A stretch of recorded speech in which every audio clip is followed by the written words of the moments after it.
야, 이 부장! 네가 부장이면 땅이야? 뭐? 저 인간 저건데 쟤 오늘도 술술 풀리고 안 먹고 회수 갔냐? 내일도 신체 상태로 출근하겠구만. 아이고. 고려 생활건강 술술 풀리고 음주전 한포가 당신을 지켜드립니다. 특허받은 천연 유래 성분 숙취 해소제 술술 풀리고를 은하계 최저가로 딴지마켓에서 만나보세요.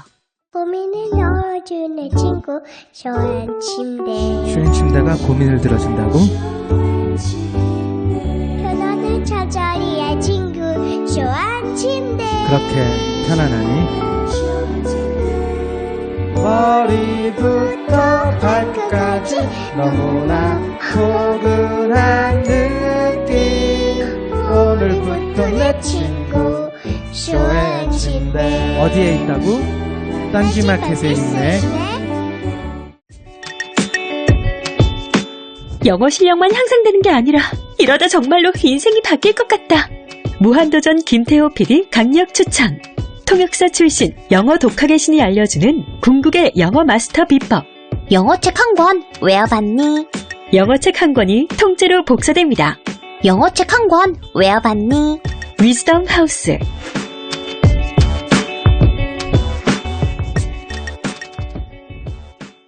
엄마, 나 가게 안 하고 싶은데. 너 가게 해봤니? 너 음식 만들어봤니? 인테리어는? 집기는? 일할 사람은? 운영은? 가게 자리는? 세금은? 너 돈이 있니? 나는 요술램프 몬스터 셰프다. 네가 원하는 모든 것을 들어주마. 맛집의 맛을 똑같이 만들어주실 수 있어요? 맛뿐만 아니라 돈과 청음의 모든 비법을 알려주겠노라. 야하! 이젠 걱정 고민 끝! 네이버 검색창에 몬스터 셰프라고 쳐주세요. 상담 문의 02-458-8838. 몬스터 셰프!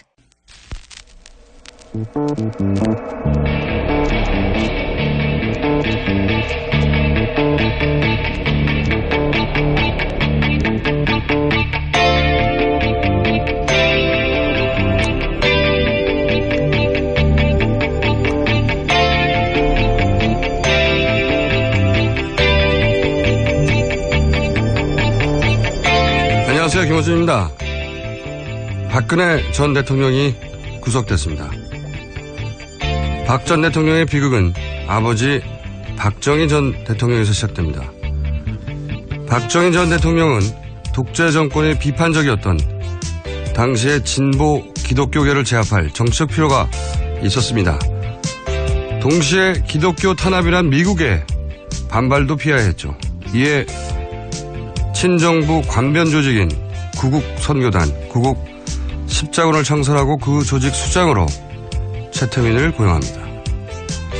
불과 몇 개월 전까지 스스로를 태자만마라고 자칭했던 역술인이 하루아침에 목사가 되고 박근혜 최태민의 인연은 그렇게 시작이 됩니다. 박정희는 독재 정권을 지탱하기 위해 최태민을 필요로 했고 최태민은 사적인 권세를 유지하기 위해 박근혜를 필요로 했고 박근혜는 자기의 자산 그리고 삶의 관리를 위해 최태민을 그리고 최순실을 놓지 못했습니다. 지난 반세기 동안 대한민국을 지배했던 박정희 패러다임은 그렇게 박정희 본인이 뿌린 씨앗에 의해 결국 무너졌습니다. 그러고 보면 역사에는 공짜가 없습니다. 가지려고 하면 언젠가는 그 대가를 지불해야 하고 그리고 대가를 치르고 나면 결국은 얻는 게 있습니다. 박정희, 박근혜로 이어진 대가를 치른 대한민국이 이제 조금 더 건강해지길 바랍니다. 그리고 자연인 박근혜 씨도 부디 건강하길 빕니다. 김어준 생각이었습니다.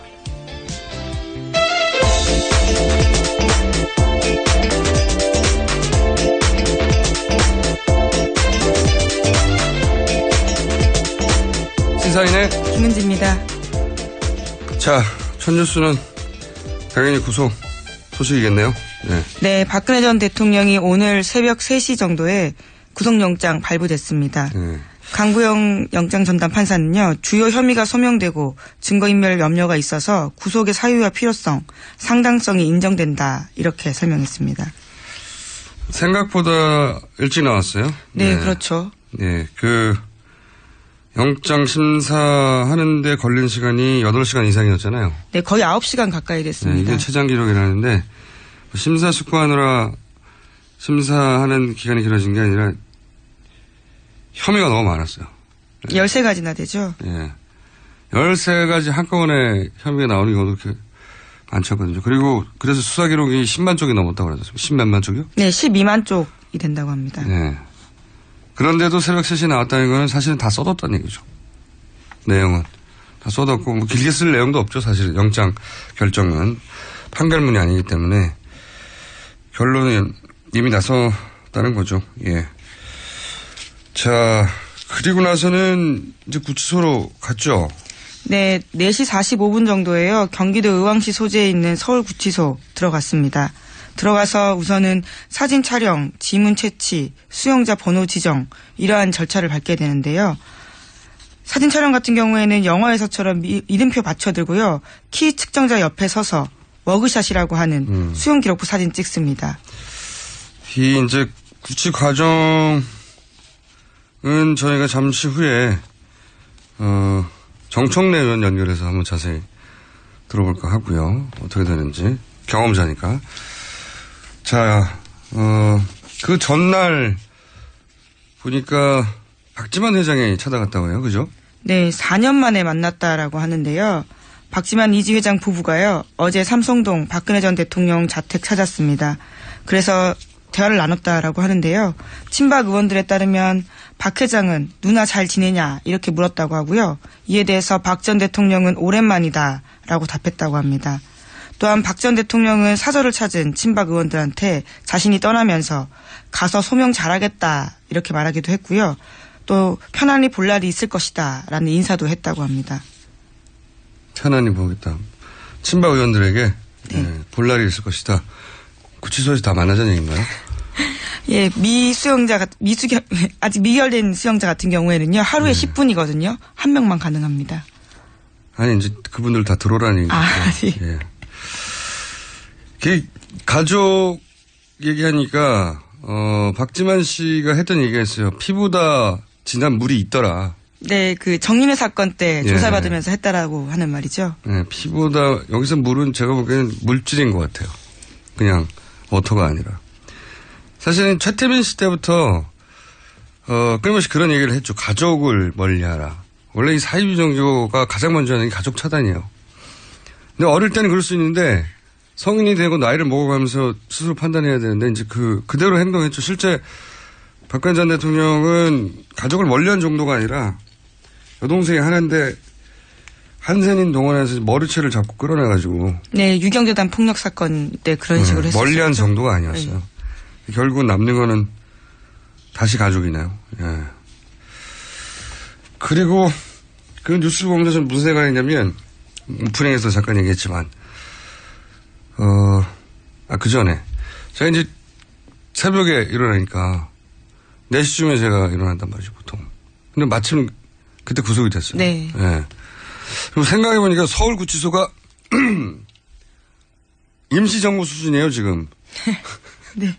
임시정부 수준이에요. 거기에 40년직의 최순실 씨도 있고 왕 실장도 거기 있고요. 네, 박근혜 전 정부의 내각이 사실상 꾸려져 있죠. 최측근 장관도 예. 있고 수석들도 있고요. 문고리 3인방 중에 정호성 씨도 있고. 정호성 전 비서관은 남부구치소에 있습니다. 그래요? 예. 자금을 대준 재벌 대표로 삼성 이재용 부회장도 있고 사실상 이 사람들만으로 정부를 운영했거든요. 임시정부 수준으로 지금 구치소가 운영되고 있습니다. 유일하게 빠진 실세가 우병호 전 민정수석 정도고 그리고 문고리 2인방 정도를 제외하면 사실상 박근혜 정부를 움직였던 주요 인사들이 다 있어서 서울 임시정부 수준입니다. 현재. 무슨 얘기하다가 일로 왔죠? 그런 생각도 들었어요. 박근혜 전 대통령이 자신에게 불리한 일이 벌어졌을 때 일을 처리하는 방식, 꼬리를 아주 잔인하게 잘라버리잖아요. 저는 사태가 여기까지 오는데 물론 태블릿도 큰 역할을 했지만 정호성 비서관이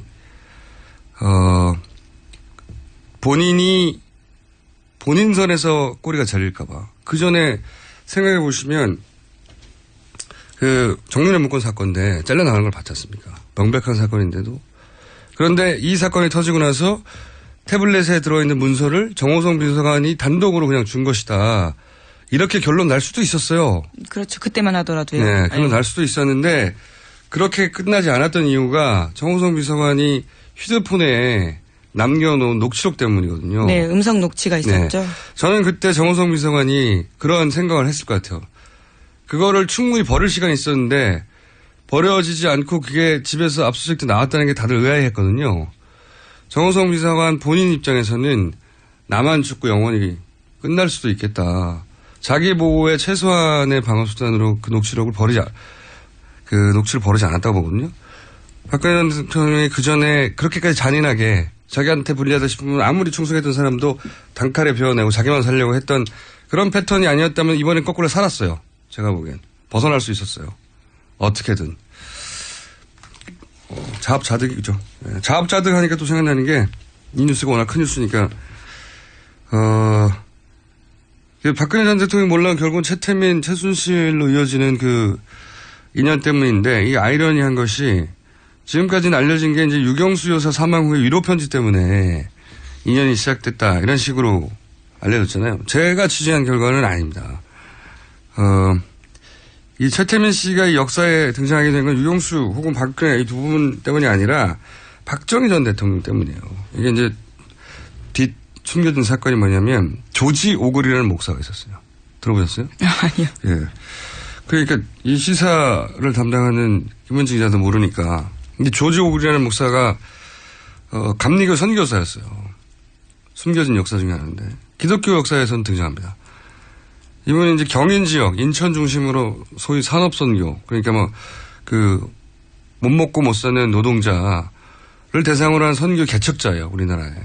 근데 이분이 1974년에 인혁당 사건, 아시죠? 인혁당 사건은 인터넷에 찾아보세요. 간단하게 말하면, 고문으로 조작한 공안 사건이죠. 그래서 통지문이 도착하기도 전에 사형시켜버린 법으로 살해한 사건인데. 근데 이 인혁당 사건에 대해서 아무도 입을 못 열 때 이 양반이 인혁당은 고문으로 조작된 거라고 미국인 선교사였기 때문에 미국인 선교사라고 해서 이런 말 할 수 있는 거 아니었거든요. 그냥 폭로를 해버린 겁니다. 굉장히 정권으로서 당황스럽죠. 근데 미국인 목사니까 어떻게 할 수가 없잖아요. 그래서 온 가족이 당시 한국에 있었어요. 부인하고 딸들. 근데 부인하고 딸들은 한국에 두고 이 미국인 목사만 강제 추방을 합니다. 미국으로. 혼자 덜렁. 가족과 함께 다 나가라가 아니라 미국인 아내, 미국인 딸들은 한국에 둔 채 목사만 강제 추방을 당해요. 그러니까 미국 교계에서 이제 시민사회, 미국 정부에서 당시에 이게 큰 이슈가 됐어요. 기독교 탄압이기도 하고 정치적 목적으로. 그래서 이제 박정희 정권이 여러 가지 압박도 하고 경고를 한 걸로 알고 있고 최태민 씨가 등장한 게 이 바로 다음 해예요. 75년 인혁당 사건은. 이게 우연이 아니에요. 당시 기독교는 진보적 인사들이 활발하게 활동을 했었거든요. 크리스천 아카데미 사건이라든지 그런 공안 사건, 기독교를 상대로 한 공안 사건도 있었어요. 그리고 당시의 기독교의 이제 진보적인 인사들은 미국과 관계를 맺고 있었습니다. 그래서 나온 묘안이 기독교로 기독교를 제압한다. 그러니까 정치적으로 제압하는 게 아니라 그래서 만들어진 게 구국 선교단, 구국 십자군. 이 조직이 창설될 때 선서문 같은 거 보면 북괴, 멸공, 총화, 남침, 단결 이런 단어만 순이 있어요. 기독교 단체인데. 그리고 군복 입고 했어요. 군복 입고 창설을. 이 기독교 단체가 아니에요, 사실은. 어용 정치 조직이었어. 근데 포장을 기독교로 한 거죠. 왜냐하면 보수 기독교가 진보 기독교에 반대하는 것은 종교 간의 문제지 정치가 개입한 게 아니라고 만들려고 했던 거고 거기에 이제 영세교의 책사라고 자기를 태자마마라고 불렀던 수작으로 최태민 씨 목사도 아니었고 설교를 할지도 몰랐고 그분을 이제 발탁을 한 거죠. 네, 근데 당시 이단 연구의 선구자라고 하는 탕명원 소장 기록에 따르면 무당중에 큰 무당이었다고 하고 그리고 최태민 씨의 아들 최재덕 씨 주장에 따르면 박정희 전 대통령과 이미 일제시대부터 최태민 씨가 인연이 있었다. 이렇게 얘기하죠. 최태민 씨는 일제 순사 출신이었고 박정희 전 대통령은 일제 장교 출신이었거든요. 일본에서 만났다. 신빙성이 있다고 저는 보는 게 어느 날 갑자기 이렇게 중요한 그 정치 조직, 권변 정치 조직을 일면식도 없는 역술인을 편지 하나 보냈다고 수장으로 내린다는 건 말이 안 되는 거죠. 굉장히 재밌는 얘기인데, 이 이야기는 앞으로 저는 더 많이 밝혀질 거라고 봅니다. 예. 근데 이런 걸 숨기기 위해서 이제 편지 스토리를 당시 만들어냈다. 제 취재 결과는 그렇습니다. 이 아이러니죠. 박정희 전 대통령이 자기 권력을 강화하려고 최태민을 고용하고 통제했는데 자식 때 이르러서는 거꾸로 최태민의 딸이 거꾸로 박정희의 딸을 통제하고 그리고 박정희 신하까지 몰락시킨. 자, 갑자기 입이 터졌어요.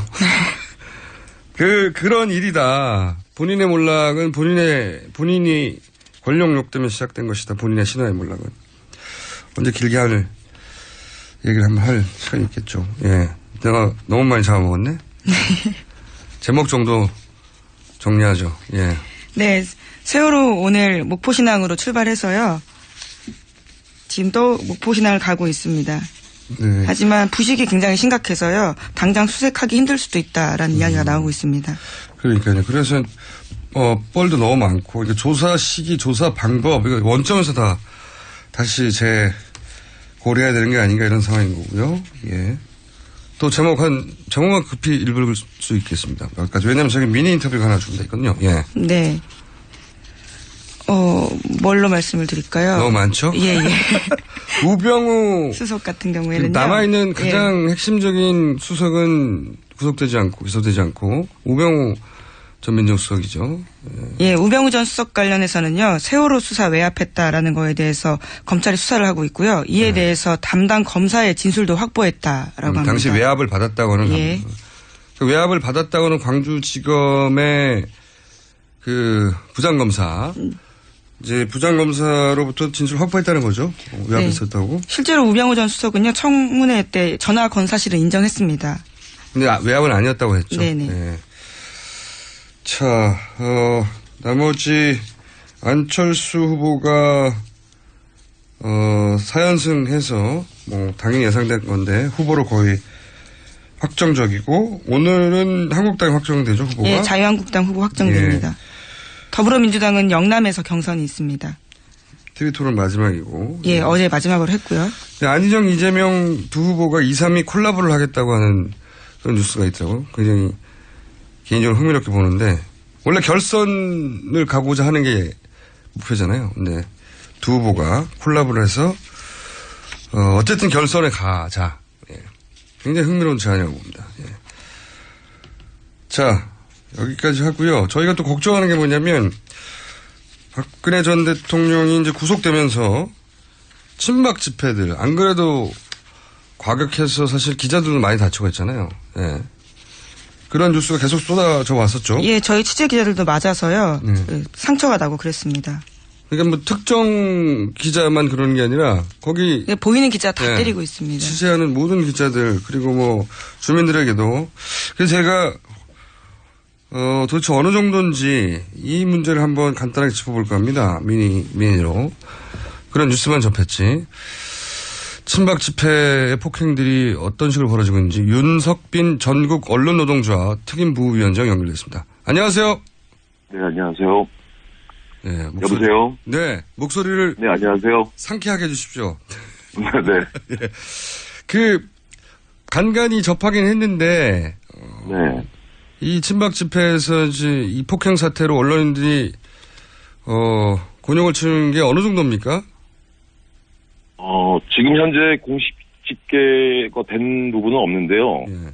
저희가 조사한 바로는 헌재가 예. 박근혜 전 대통령을 파면한 10일부터 13일까지 4일 동안에만 안국동 일대하고 박근혜 전 대통령의 삼성동 자택 인근에서 12건 이상의 기자 집단 폭행이 있었습니다. 2박 3일 만에. 네네. 그 이후로도 계속 그런 기사들이 나오던데. 네네. 좀 구체적으로 몇 가지 사례를 소개해 주시면 어떤 일이 있었습니까? 많은 분들이 인터넷을 통해서 보셨을 텐데요. 네. 이 사건 중에는 취재 중이던 사진 기자 뒤에서 사다리로 머리를 내리치는 저도 봤습니다. 장면이 잡힌 사진이 있었죠. 굉장히 심각한 폭행이던데. 네, 그랬었죠. 예. 또 카메라를 잡아당기거나 예. 뭐 10여 명의 지지자들이 둘러싸서 욕과 발기질을 하는 경우들 이런 것들이 좀 많았죠. 제가 들은 케이스 중에 하나는 넘어졌는데 밟아가지고 이대로 내가 죽겠다 싶어서 정말로 죽은 척했다고 하는 기사 얘기도 들었는데. 네, 그분은 저희 언론노조 네. 조합원은 아닌데 예. 저희도 그건 접수를 했거든요. 네, 조합원이 아닌 케이스도. 예, 그렇죠. 무차별하게 이제 기자들을 폭행을 하는 거죠. 그러니까 카메라를 든 사람들을만 보이기만 하면 뭐 구분하지 않고 때리고 뭐 커피를 끼얹기도 하고 그렇다면서요. 예, 어저께 일어났던 일인데요. 예. 오전 7시 30분쯤에 강남구 삼성동 박재 대통령 집 인근 골목에서 일어난 일입니다. 그 친박 지지자가 신문사의 취재 기자를 향해서 먹다 남은 커피를 끼얹었다고 하더라고요. 그리고 이제 사실은 이제 요즘에는 이런 일들이 좀 빈번한데요. 쓰레기를 던진다거나 욕을 좀 심하게 하고, 침을 뱉거나 이런 일들이 있고요. 얼굴에 침 뱉고. 또 맞습니다. 그리고 오후 3시 10분께는 서초동 서울중앙지방검찰청 서문 앞에서 50-60대로 보이는 남성 한 분이 방송사 기자를 등하고 엉덩이를 발로 찼다고 하더라고요. 제가 이 기자하고는 어저께 직접 통화를 했었는데요. 예. 경찰은 스크럼을 짜고 보호를 해주고 있었는데도 갑자기 이를 뚫고 발기질을 해서 피할 수가 없었다고 하더라고요. 그러니까 이제 뭐 언론 기자들이 자기 이야기를 기사화 잘 하기가 힘드니까. 네, 그렇죠. 예. 그 이야기가 잘 등장은 안 하는데 사실은 거기 가는 분들 무섭다고 하더라고요. 막 때리고 뜨거운 커피 붓고 침 뱉고 사다리 휘두르고 하니까. 예. 그러니까 여기 뭐 단순히 멀리서 쓰레기, 기레기 가라 뭐 이런 정도가 아니라 좀 입에 담기 힘든 말들. 그렇죠. 눈앞에서 뭐 어떻게 해버린다고 아주 그냥 찢어서 어떻게 한다고 뭐 이런 식의. 예, 그런 식입니다. 그렇군요. 이게 기자들에게 이렇게까지 적대적으로 된 거는 무슨 이유라고 보십니까? 어떤 이유라고? 이게 좀 단정 짓기는 좀 어려운 측면이 있는데 박 전 대통령 지지자들이 자신에게 우호적인 언론은 사실 지금은 MBC밖에 없다고 인식하고 있습니다. MBC 기자들만 이런 폭력으로부터 자유롭습니까? 네. 예를 들어서 뭐 보수 정편 기자들도 마찬가지로 당합니까? TV조선 같은 경우엔 탄핵의 같은 세력이라고. TV조선까지. MBC 입장에서는 자랑스러운 건 아닌데 어쨌든 MBC 카메라를 제외하고는 무차별로 공격하고 있다. 그렇죠. 어허. 저희들이 볼 때는 친박 집회를 주도하는 이들이나 보수 인터넷 매체에서 언론 노조가 언론사를 장악하고 가짜뉴스로 박 전 대통령의 탄핵을 주도했다는 식으로 여론을 왜곡시키기 때문에 저희가 좀 타겟이 되는 것 같고요. 언론 노조가 타겟이 되니까 모든 기자들이 다 좌빨, 빨갱이 뭐 이렇게 보이는 게 아닌가. 그렇게 또 실제로 얘기를 하고 계시고요. MBC를 제외한 모든 기자들이 다 좌빨이다. 예. 그래서 그들이 가짜 뉴스를 만들어내서 결국 이렇게 된 거다. 인식 체계가 그렇다는 거죠.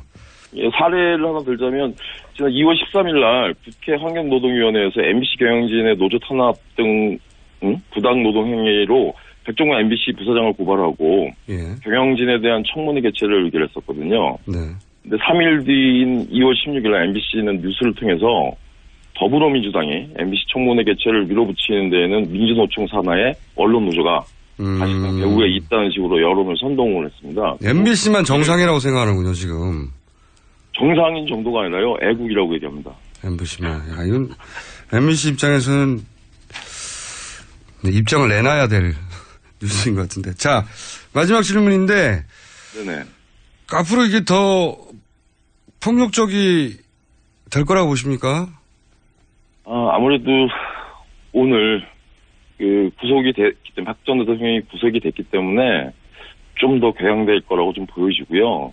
사실은 파면이 됐던 날도 저희가 기자들 폭행된 사실을 전해 듣고 서울시경 앞에서 기자회견을 열고 면담을 요청한 다음에 적극적인 보호하고 가해자에 대한 엄중 처벌을 요청을 했었습니다. 경찰에.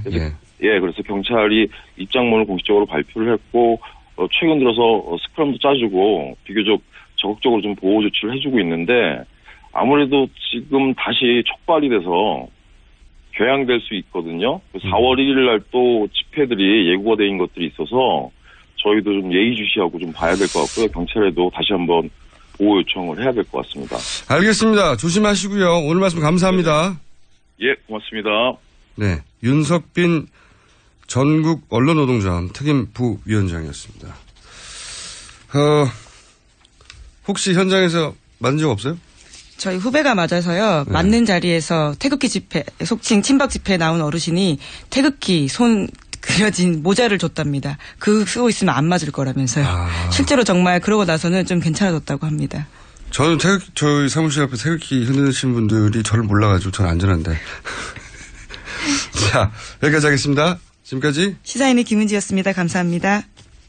여성 여러분, 골반이 삐딱하면 허리가 아파요. 아랫배가 나와요. 골반이 바로 서야 건강도 아름다움도 바로 섭니다. 바디로직을 입으세요. 토크밴드의 입체적인 탄력이 틀어진 골반을 바로잡습니다. 간편하고 확실한 골반 교정 타이즈.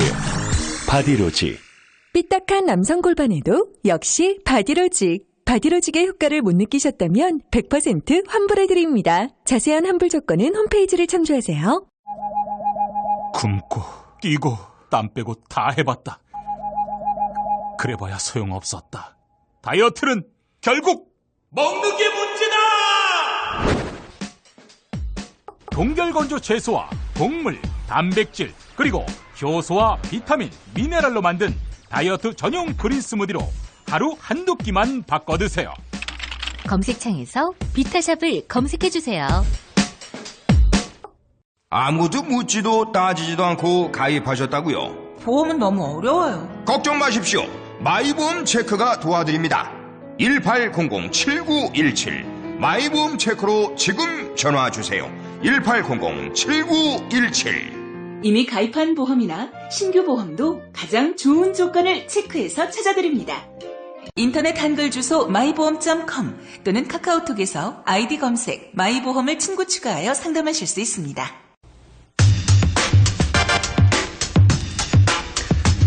첫 번째 인터뷰 시간입니다. 박근혜 전 대통령이 구속이 됐습니다.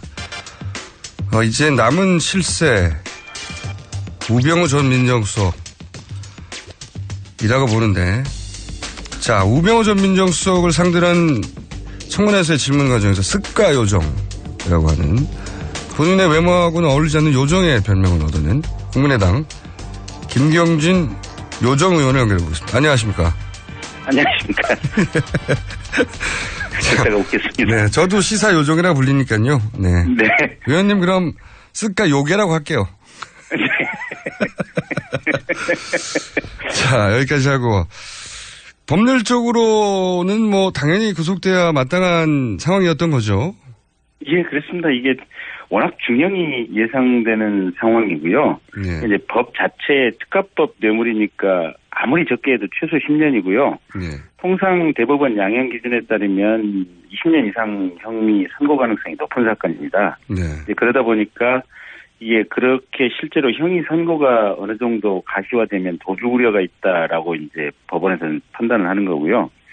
두 번째는 이제 증거인멸 우려 관련해서는 이미 여러 차례 증거에 관한 잘못된 어떤 행위들이 있었지 않습니까? 네. 태블릿 PC가 조작됐다고 얘기를 한다든지 대포폰으로 통화를 한다든지 이승철 씨에게 어떤 위증을 교사한다든지 이런 것들이 증거인멸의 우려가 그런 과정 속에서 충분히 드러났다 이렇게 보고 영장 발부를 한 것 같습니다. 자, 검찰 출신으로도 연결을 한 거지만 정치인이기도 하시니까 이 질문도 한번 드려볼게요.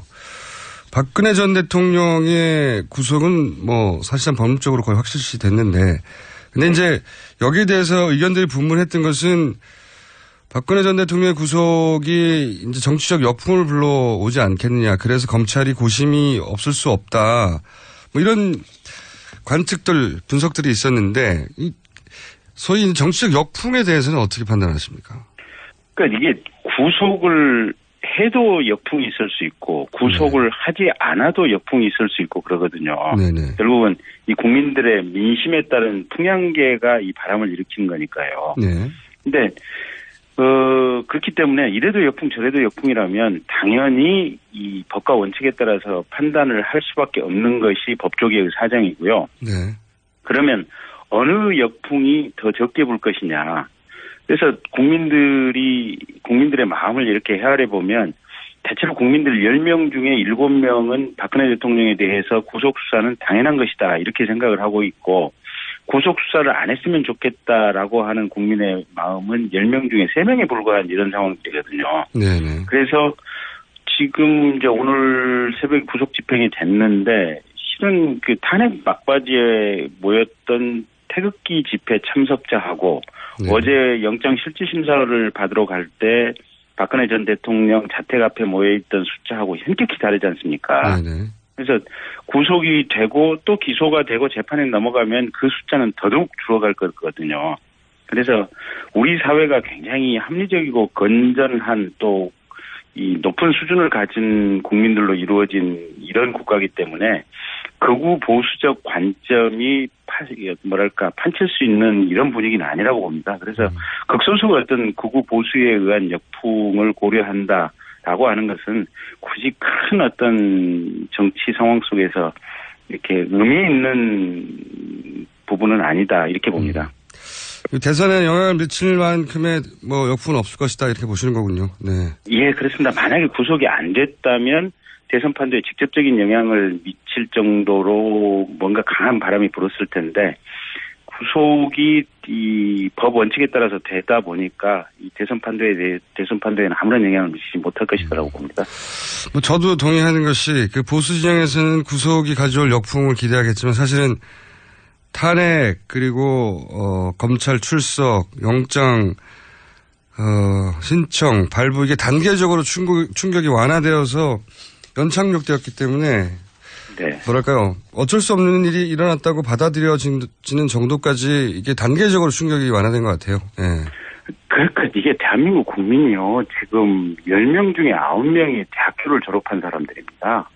근데 그런 국민들 앞에서 이게 그런 국민을 속일 수 있다. 또 그런 국민들 앞에서 전직 대통령이라는 이유로 특권을 받겠다라고 생각하는 것 자체가 있을 수 없는 것이고요. 근데 그런 국민들이 또 박근혜 전 대통령을 뽑았으니까요. 그런데 그 4년 동안 또 저희가 많은 또 어떤 정신적인 또 정치 상황에 대해서 바라볼 수 있는 시각의 진보를 이루었습니다. 대한민국 전체의 어떤 성장도 이루어진 것 같습니다. 정치적으로. 네. 네, 네. 알겠습니다. 자, 그러면 저희가 사실은 연결한 가장 중요한 이유는 이 우병우 수사는 앞으로 어떻게 될 것인가 이야기인데. 네. 어떻게 보십니까? 뭐가 남았고, 간단하게 이제 지금 혐의들 정리해 주시고 앞으로 뭘 어떻게 집중적으로 조사해야 될지 짚어주십시오. 저는 당연히 우병우 수석도 조만간 검찰에 의해서 구속영장 청구가 되고 법원에서 발부될 것이다. 그리고 구속될 것이다라고 보고 있고요. 네. 지금 오 수석의 혐의는 대체로 개인적인 비리 부분이 있고요. 네, 그러니까 이제 가족기업 정강 운영과 관련해서 횡령 이런 이야기들이 있고. 예, 네. 그다음에 민정비서관 임명 직전까지 변호사로 재직하다가 민정비서관으로 임명된 이후에도 변호사로서 일을 계속해서 좀 봐주고 돈을 받은 것이 아니냐 이런 의혹 부분이 하나가 있고요. 근데 그런 것들은 서로 이제 유죄를 판명된다 하더라도 그다지 형도 세지도 않고 그렇지 않습니까, 사실은? 그런데 민정비서관 이후에 이제 변호사로서 어떤 사건을 계속해서 봐주면서 돈을 받았다고 하는 것은 이게 뇌물로 연결될 소지가 있어서 뇌물로 연결될 그게 수임료가 억대라면 그것도 법정형이 10년을 넘어가는 상황들입니다. 그래서 형이 만만치 않고요. 어쨌든 이제 저희가 이제 관심을 갖고 있는 부분들은 최순실 게이트 과정에서 우병우 수석이 검찰로부터 수사 정보를 취득해서 여기저기 좀 누설을 했느냐 이제 이런 부분들이 하나가 있을 수 있고요. 예. 또 민정비서관이나 민정수석으로 재직하면서 외교부라든지 문화체육관광부 또 공정거래위원회 등의 어떤 직원들에게 압력을 가해서 잘못된 직무집행을 하도록 했는가 그런 부분들을 지금 현재 검찰이 집중적으로 들여다보고 있는 것으로 알고 있습니다. 공무원 인사에 부당하게 개입을 했거나 네. 혹은 최순실 게이트 당시의 어떤 역할 이걸 네. 덮으려고 어떤 역할을 했는가. 네. 크게는 그 정도군요. 예, 그렇습니다. 세월호 관련 그 수사 개입했다. 이 부분은 어떻게 보십니까? 그 부분도 저희 국정조사 때 이미 나왔던 얘기들이고요. 네. 검찰도 관련자들을 지금 상당히 심도 있게 조사를 한 걸로 알고 있거든요. 네.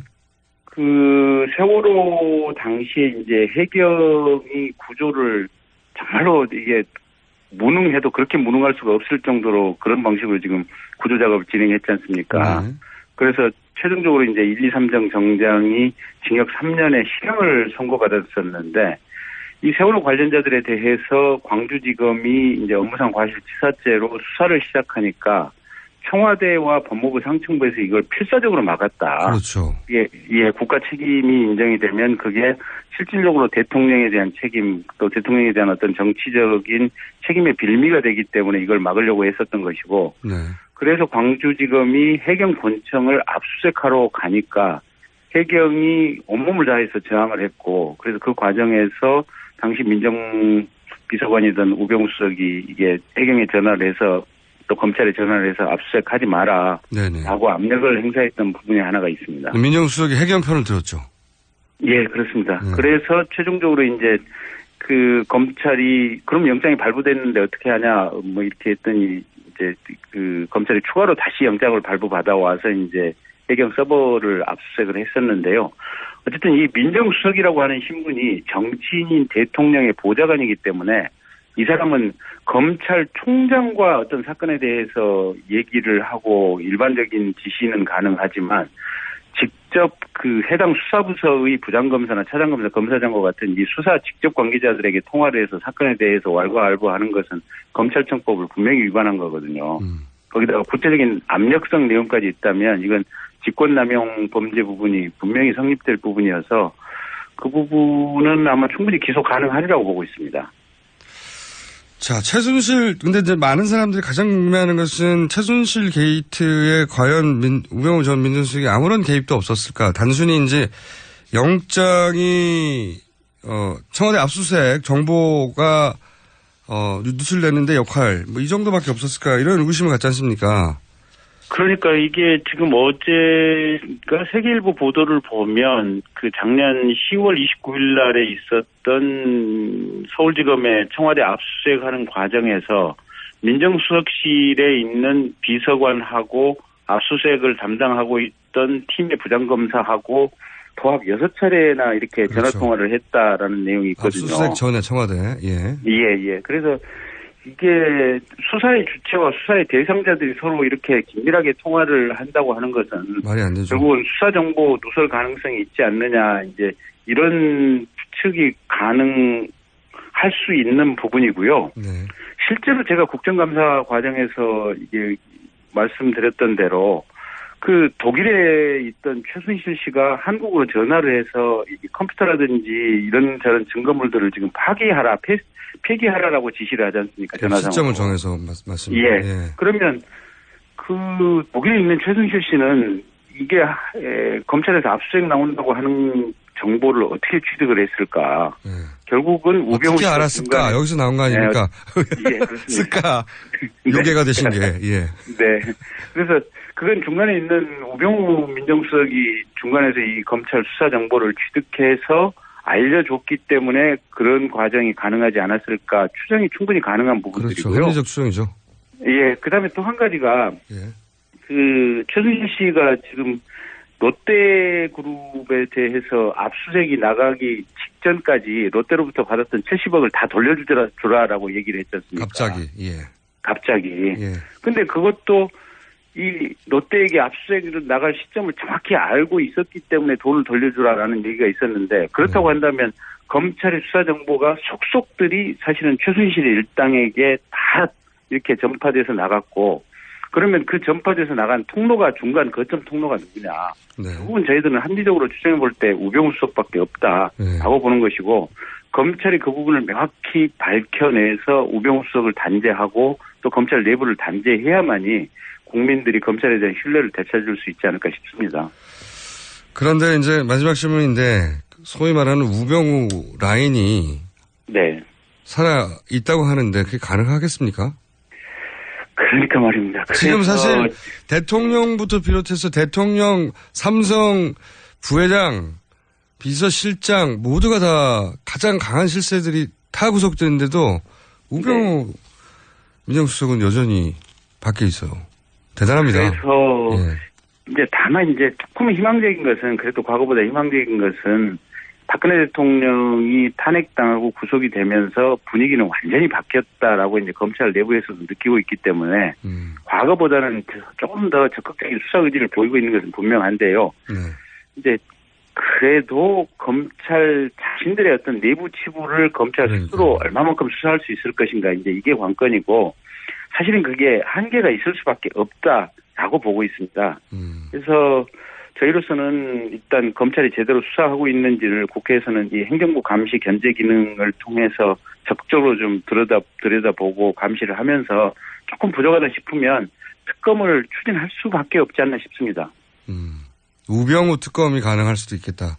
이런 말씀이시네요. 네. 네. 왜냐하면 다른 사람들은 검찰이 밖에 있는 사람을 잡는 거지만 우병우 사건 같은 경우에는 검찰이 내부에 있는 사람들 잡아야 할 수도 있다. 한마디로. 그러니까 지난번에 이제 윤곽근 팀장에 의해서 우병우 수석에 대해서 이제 특별수사반이 꾸려졌을 때 가장 기본이 되는 휴대전화 통화내역 조회도 안 했다는 거 아닙니까? 아무것도 안 했죠. 이게 박영수 특검이 통화내역 조회를 해봤더니 상당히 많은 일선 검사들 검찰과 통화가 있었다라는 얘기가 지금 흘러나오고 있거든요. 그런데 민정수석이라고 하는 것은 이게 정치적인 자리이기 때문에 검찰총장과 통화를 하는 것은 가능하지만 검찰총장 이외의 일선 검사들과 통화를 해서 사건 내역을 파악하는 것은 전부 검찰청법 위반인 겁니다. 알겠습니다. 오늘 여기까지 하겠습니다. 감사합니다. 네, 고맙습니다. 네, 지금까지 시사 요괴 제가 오늘 붙였습니다. 국민의당 김경진 의원이었습니다.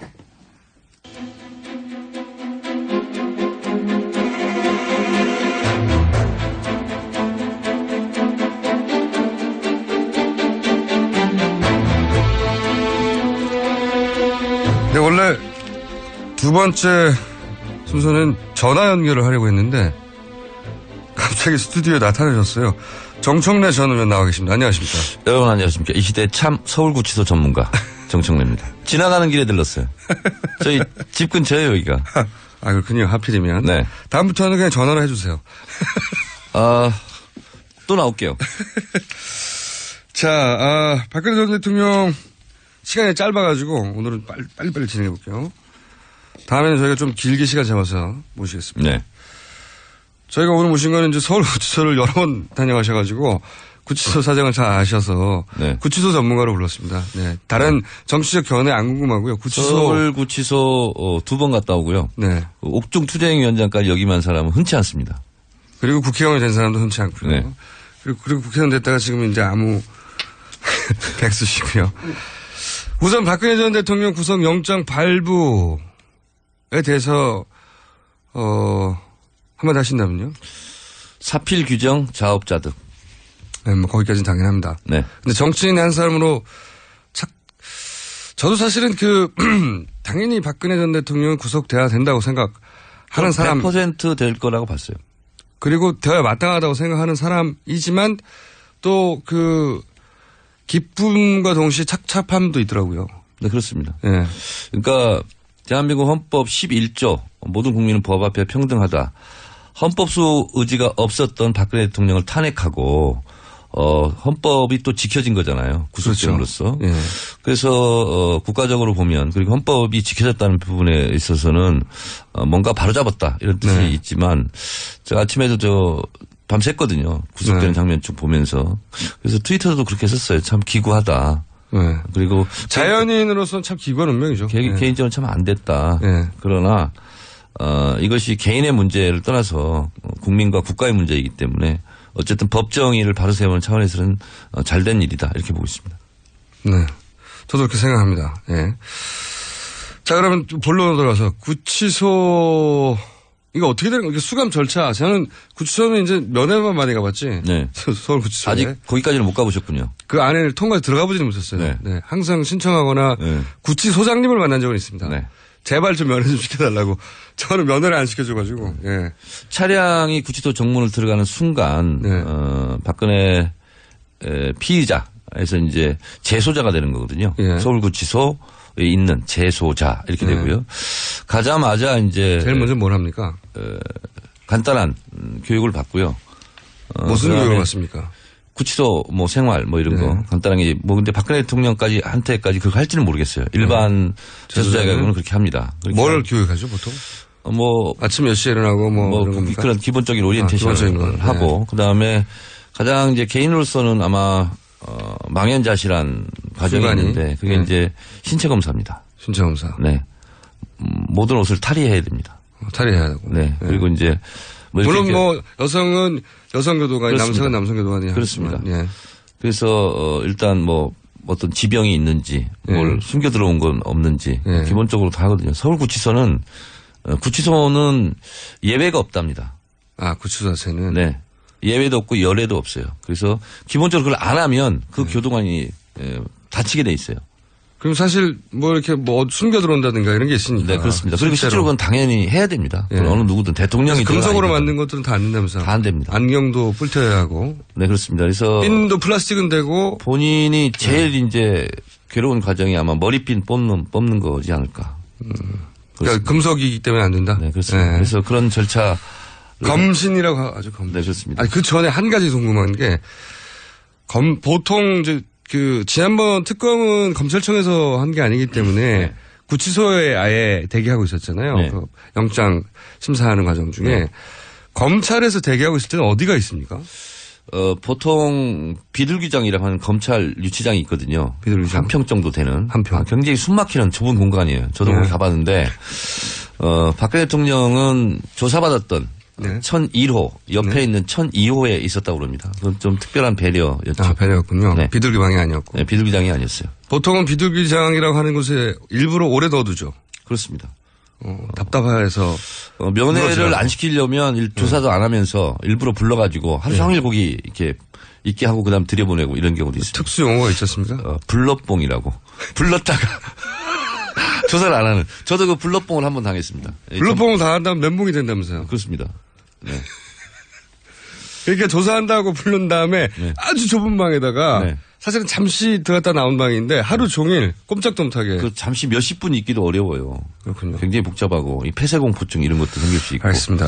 자, 근데 이제 박근혜 전 대통령은 거기 없었고 거기 있어야 되는데 이제 특별한 대우를 받았고. 그리고 이제 신체검사 검시를 받고 나서 그 다음에 본인이 참 이게 현실인가 이런 생각이 꿈인가 생신가 그런 생각이 들 텐데 수의를 갈아입습니다.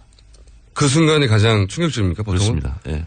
자, 검신부터 시작해서 신체 검사부터 시작해서 그 과정이 굉장히 괴롭습니다. 그래서 본인이 가지고 간 물건은 다 영치를 해야 됩니다. 그러니까 군인들이 가면 옷이라든가 이런 것을 줘야 되니까. 다 보내고 거기서 주는 옷을 입어야 되거든요. 그렇죠. 그러니까 박근혜 지금 재소자죠. 재소자도 서울구치소에서 제공하는 수의를 입고 그러면 이 왼쪽 가슴에 번호가 쓰여 있습니다. 그리고 거기서는 꼭 번호로만 부른다면서요? 그렇습니다. 사람 이름이나 씨나 이렇게 안 부르면서. 23번 이렇게 부르지 23번 김어준 이렇게 안 부릅니다. 제가 23번이었거든요. 네. 23번님 혹은 뭐 대통령님 혹은 뭐. 이렇게 합니다. 23번 접견. 아, 그러면 면회를 가야 되는 거구나.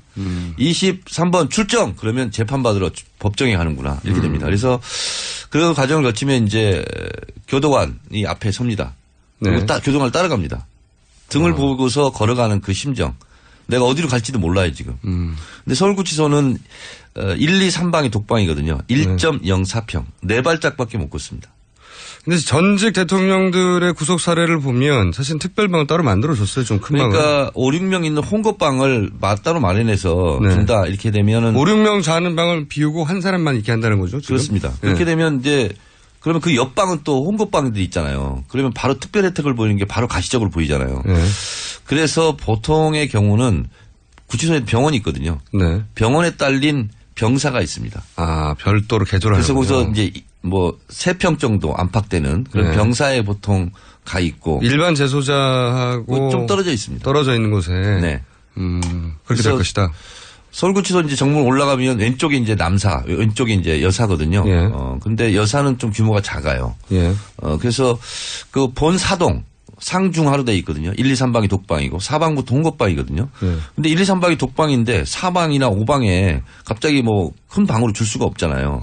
그럼 저는 병원에 딸린 병사 예. 거기에 가지 않을까 이런 생각이 드는데. 별도로 만들어줄 가능성이 있다. 네. 근데 문제는 24시간 불을 끄지 않습니다. 그래요? 교도관이 계속 지켜봐야 되니까. 24시간. 24시간 하여튼 불이 꺼지면 안 돼요.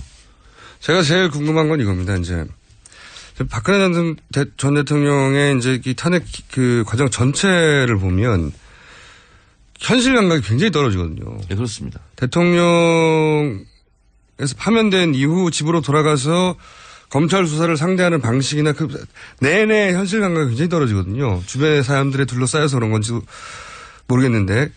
그러니까 검찰의 경위를 표한다. 그게 대표적 사례로 공감 능력 부족이죠. 그러니까 자기한테 일어나는 일의 중대성 같은 거 이게 어떻게 될지 모른다는 생각을 전혀 못하고 있고. 인지할 겁니다. 근데 어느 순간 사실은 자연인으로 돌아가고 이게 대통령 코스프레가 아주 남아 있었던 거거든요. 네. 여전히 정신적으로 나는 대통령이고 그런데 그 자연인으로 언제 돌아옵니까 보통은? 그러니까 아마 영장실질심사 끝나고 검찰청 300m 이동할 때 뒷좌석에 탔는데 가운데 앉았어요. 껴서 여성 수사관 2명 사이에 그때 아마 현실을 처음으로? 확실하게 느꼈을 것이고 그리고 이제 앞으로 처음으로 그렇게 했군요. 평생. 그래서 처음이었을 거예요. 끼어서 타서 가운데. 여성 경찰관이죠. 여성 수사관. 네, 수사관. 서울구치소 갈 때도 똑같이 그렇게 갔거든요. 아마 그 중앙지법에서 검찰청 300m 이동할 때 그때 현실을 아마 느꼈을 겁니다. 처음으로. 그리고 이제 앞으로 이제 재판을 받게 될 건데 뭐 어쨌든 10년 이상 무기징역까지 가능하니까요. 양형 기준상. 수감된 이후에 이것이 내 현실이라고 받아들이는 순간은 언제입니까? 이제 밥이 들어옵니다. 일식삼참. 식구통으로. 그러면 그걸 받는 순간 아마 못 먹을 거예요. 처음에는. 거기에 눈물을 많이 쏟을 겁니다. 다들 그럼 의원님도 의원님도. 저도 딱 그 순간 이 어떻게 밥을 먹어요? 그걸. 아무거나 잘 드실 것 같은데. 처음에는 좀 괴롭습니다. 그게 적응이 되는데 현실로 받아들이는데 얼마나 걸릴까? 사람마다 차이가 있겠지만. 이게 이제 낙차가 굉장히 크지 않습니까? 현직 대통령에서 재소자로. 불과 한 달 전이니까요. 굉장히 힘들 겁니다. 심리적으로. 그리고 심리적으로 많이 붕괴되고 그리고 이제 혼자 대화할 상대도 없고 고립무원에 빠지는 거 있지 않습니까? 저는 사실 자연인 박근혜로 돌아와서 그 진솔하게 법정에 쓸 때 훨씬 본인한테 유리하다고 생각하는데 아마 한 달 정도는 걸리지 않을까. 최소한. 그래서 현실을 받아들이는 데까지는. 오늘은 여기까지 해야 될 것 같고요. 좀 아쉽습니다. 저는 안 아쉽습니다. 구치소 경험 이야기 제가 평소에 들어봐도 굉장히 재밌는데. 자, 오늘은 여기까지만 하겠습니다. 정청래 전 의원이었습니다. 감사합니다. 네, 고맙습니다. 김어준입니다. 잠시 후 3부에서 다시 뵙겠습니다.